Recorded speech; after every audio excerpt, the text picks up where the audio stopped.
Brad Wanamaker of the Celtics joins us, and a beautiful irony really that you're playing Philadelphia on opening night in 24 hours time. Just explain those emotions before we get into the town. Very excited. It's been building up all week as I have my parents in town and my sister, my brothers and them coming in tonight and tomorrow. It's just a big build up. Obviously my family grew up as Sixers fans, and for them to be my opponent the first game is great. Whereabouts are you from in Philadelphia, and if you could explain the conditions that you grew up in? I'm from North Philadelphia, near Temple University, on 19th Street between Nards and Diamond. Obviously it's not the best neighborhood to grow up in. My mom and my dad, they found a way for us to survive. Obviously basketball is my scapegoat out, but my parents did a tremendous job of keeping us focused and not letting us fall down that loophole. What did they do specifically for you? And you have a twin brother as well, Brian, who also plays basketball. Just kept us busy, tried to keep us outside our neighborhood as much as possible. Once we got into basketball, they dedicated their lives to making sure we went to every practice, played on 2 or 3 teams, just something to keep us away from, coming home every day and seeing all the negativity in our neighborhood. Marcus Morris is also from North Philadelphia, and he was with Jackie McMullen this summer talking about, maybe if he looked at someone the wrong way, the guns might come out. Is that a situation you ever saw yourself? Oh yeah, most definitely. Just growing up in that poverty in that neighborhood, everybody's objective is to get out, to come up quick. So whenever they see someone successful or someone doing something great with their life, and they see that you look at them a certain way, it's dangerous. You could be in the wrong neighborhood. Like I stay on 19th Street, maybe I'll go to 21st Street, 2 blocks away. A guy may think I'm looking at him the wrong way, feel like I'm in his block or his street, disrespecting him. So it's tough sometimes. And as a parent, I give my parents the utmost respect. I take my hip off to them just for getting us out of that situation. Playing basketball outside then, how do you navigate that in an environment like that? It's tough. It builds toughness though. Like if you see every Philly guard or every player that come out of Philadelphia, they have a chip on their shoulder. Just going to different neighborhoods. It's like basically like you playing basketball, but in the same breath you're fighting for your life. A lot of times I've been in situations where I played in other neighborhoods and my team was winning, and next thing you know, gunshots is coming off, or people are fighting over the game. Not even the kids, like the adults, the coaches. So it's that chip on your shoulder, or when a lot of Philly guys come off as angry, people don't know the background of their story.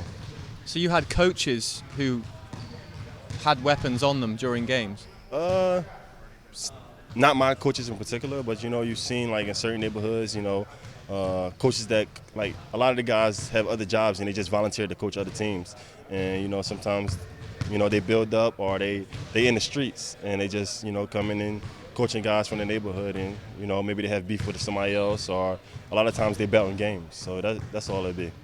So who of you and your brother Brian, I know you're twins, but did you feel older than him, or was there an older brother, little brother scenario there or not? Well, actually we have an older brother who's 8 years older than us, but at times I did feel like his big brother. We twins, and to this day if I say little bro to him, he kind of feel offended because we twins, but obviously I was born an hour and 11 minutes before him.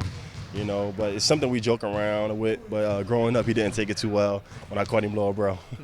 But given the conditions, did you two always make sure you were on the same team? Yeah, that was our goal growing up. Always to be on the same. Like that was my best friend. Wherever I was at, he was at, or wherever he was at, I was at. That was just a way of life. We grew up. We always set each other back. We always wanted to be on the same team. We always wanted to go against everybody. Not until it was time to decide to go to college, which was when we knew we could be on different teams. Our whole life we played on the same team. So it was tough, going through that college process and knowing that we wasn't going to be together was tough. When you first left, how old were you, and did you have a moment when you realized, okay, now I'm out of Philadelphia? I was 17 when I went to the University of Pittsburgh, and it was one of the toughest days of my life when I made that trip up. Obviously just leaving family and friends back home, and my brothers and my sisters, who I was with every day of my life. So it was tough. My first year in college, I struggled a lot, just being away from home. Obviously, I told you, like, me and my brother played on the same team my whole life, and that was a struggle also, just trying to find my way. Even at times when I had a bad game, he was on my side bringing me up, and I was missing that piece.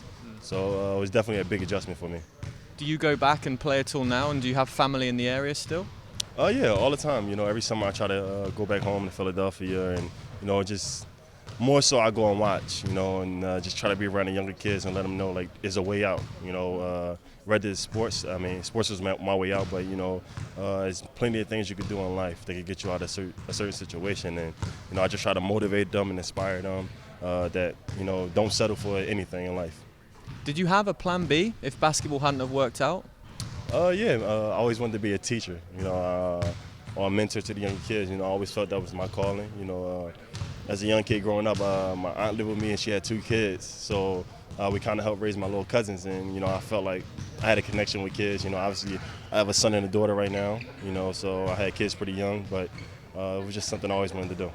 What do you want to give your kids that you didn't have?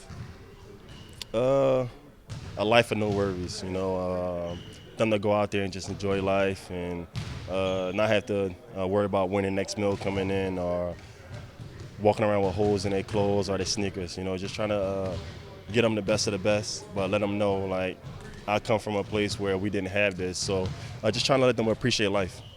So finally then, what have your parents said to you now that you've made the NBA? Because I'm assuming that that's a dream not just for you but the entire family. Most definitely. Just outside of my family, outside of my parents and my siblings, I have aunts and uncles who supported me my whole life.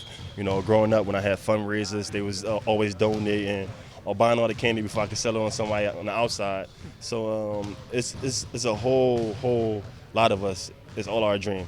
Obviously, the weight is on my shoulders, but I tell them all the time, like, this is not my dream. This is all of our dream. You guys been with me since day one, and obviously I'm here playing, but just know every time I'm on that court or every time I'm at practice working on my game, you guys are with me. So it's more than just me. It's bigger than me. Brad, thank you for your time and good luck for the season. Thank you, man. I appreciate it.